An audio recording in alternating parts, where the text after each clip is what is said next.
অনেকদিন পরে গেমে আসছি, গেমের স্ক্রিনটা অন করেছি, খুব শান্তি লাগতেছে দেখতে।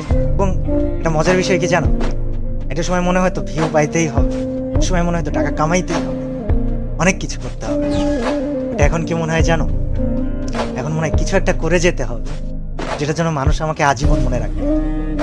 আগে অনেক কিছুতে ভয় পেতাম, আর এখন এখন জাস্ট একটা কথা বলি যে আগে ভয় পেতাম বা কাউকে থামাইতে হলে চিল্লা পাল্লা অনেক কিছু করতাম, এখন সবচেয়ে ধীর স্থির ভাবে, সবচেয়ে নরম কণ্ঠে, সবচাইতে ইফেক্টিভ কাজগুলা করে দেখাইতে চাই।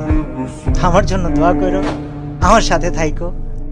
আর বিশাল অ্যামাউন্ট অফ মানুষ আমাকে প্রশ্ন করতেছে, কল দিতেছে যে ভাই আপনার চ্যানেলের 1800 ভিডিও কোথায় গেল।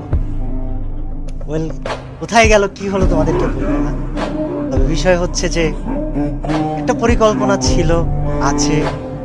আমার জন্য দোয়া করো যেন আমি পরিকল্পনাটা